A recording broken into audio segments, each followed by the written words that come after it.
નમસ્કાર ખેડૂત મિત્રો, રમણીકભાઈ વામજાની ચેનલમાં આપનું હાર્દિક સ્વાગત કરું છું મિત્રો. આપણી સમક્ષ છે રમણીકભાઈ વામજા જે વરસાદની આગાહી કરે છે મિત્રો. આપને પણ ખ્યાલ છે ચેનલોમાં અવારનવાર તમે વિડીયો જોતા હોવ છો મિત્રો.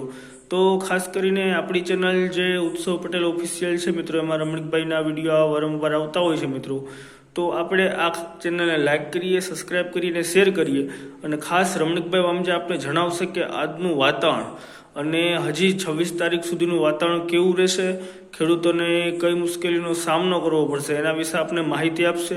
તથા કેવું વાતાવરણ છે, વાદળછાયું છે, વરસાદી વાતાવરણ છે, તેના વિશે આપણે માહિતી આપશે મિત્રો. તો આપણે શાંતિથી સાંભળીએ.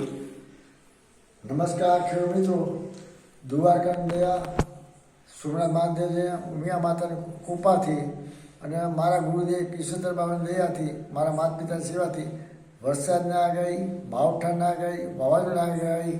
માવઠાના આગાહી બી એક લોઢાની સેનાની જેવી વાત છે.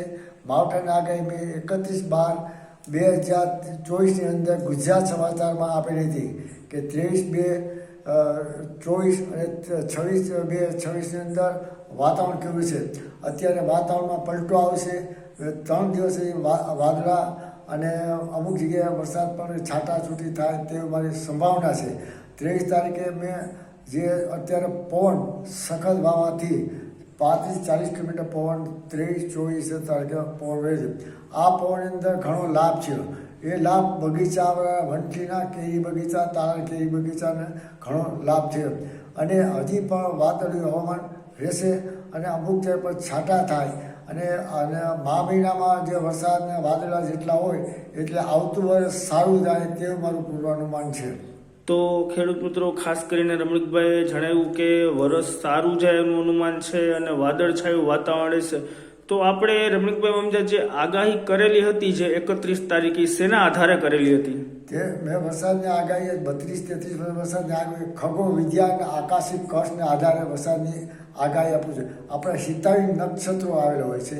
એ નક્ષત્રો ઉપર દિવસ ગણી અને એક વિજ્ઞાન છે અને કોઈ દોરા ધાગા કે કોઈ વસ્તુ નથી.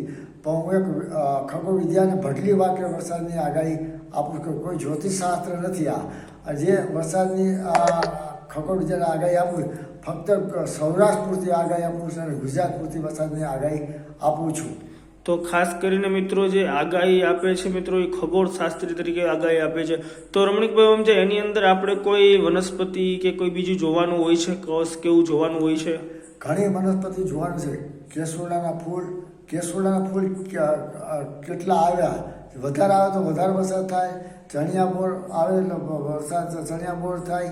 અને હવે જ્યાં લીમડાની અંદર કેટલી કોરામણ આવશે અને એ કોરામણ કેટલો લીમડો આવે એની પર આધાર આપે છે. અને પંખીનો માળો કઈ દિશામાં બાંધે છે એની ઉપર, જે પંખી દિશા ઈશાન, વાયુ, અગ્નિ જે કઈ દિશામાં બાંધે એની પર અનુમાન થાય છે. પંખી જે દિશાની અંદર માળો બાંધે એ દિવસની અંદર વાવાઝોડું કે કોઈ વસ્તુ આવતી નથી. એ પણ મારી પાસે પુરાવા સહિત પણ છે. હું આ વરસાદની આગાહી 31/12/2000 ગુજરાત સમાચાર પણ મારા પાસે પુરાવા સહિત છે. તો ખેડૂત મિત્રો, ખાસ કરીને રમણીકભાઈ વામજાએ જણાવ્યું કે જે ખગોળશાસ્ત્રી પછી વનસ્પતિ જોઈને વરસાદની આગાહી આપે છે, તો એની આગાહી મિત્રો 31/12 એટલે આજે 2 મહિના થઈ ગયા. 2 મહિના પછીનું જે તારીખ હતી 22 થી 26 તારીખની અંદર વાદળછાયું વાતાવરણ રહેશે. તો મિત્રો, આપણે અત્યારે જોઈ રહ્યા છીએ કે વાદળછાયું વાતાવરણ છે. કોઈક જગ્યાએ મિત્રો છાંટા પણ પડ્યા છે. તો રમણીકભાઈને એ પણ આપનો સવાલ છે કે આના પછી જે પણ વરસાદ ખાવાના જે સંકેત છે, એ વનસ્પતિ, કેસુડાના ફૂલ તથા બીજા કોઈ ફેક્ટર છે મિત્રો, તો એના વિશે પણ આપણે માહિતી આપશે કે હવે કેવો સમય આવશે કે એના ઉપર આપણે જોઈ શકશું કે 2024માં વર્ષ કેવું જશે. 2024 વરસાદ હજી 10 દિવસ પછી હું તમને વરસાદ વધ હાલે છે. વધની અંદર કેટલા વાદળા હોય છે અને કેટલો કસ આવે એની પર અનુમાન કાઢીશ અને ઉત્તરાયણના પવનના આધારે વરસાદની આગાહી હું આપીશ. તો ખેડૂત મિત્રો ખાસ કરીને રમણીકભાઈ વામજાની ચેનલને લાઇક કરીએ, સબસ્ક્રાઇબ કરીએ અને શેર કરીએ. ખેડૂત મિત્ર તરીકે આપણે એ પણ કરી શકીએ છીએ કે આ ચેનલને એટલી શેર કરીએ કે આખા ગુજરાતના ખેડૂત સુધી આ સંદેશો પહોંચે. કારણ કે જે રમણીકભાઈ વામજાએ 31/12 આગાહી કરેલી હતી એની આજ આગાહી સચોટ પડે છે. વરસાદની તો આગાહી સચોટ પડે જ છે, પણ માવઠાની આગાહી સચોટ પાડવી બહુ અઘરી છે મિત્રો. તો રમણીકભાઈને ચેનલને લાઇક કરીએ, સબસ્ક્રાઇબ કરીએ અને શેર કરીએ મિત્રો. જય દ્વારકાધીશ, જય શ્રી કૃષ્ણ.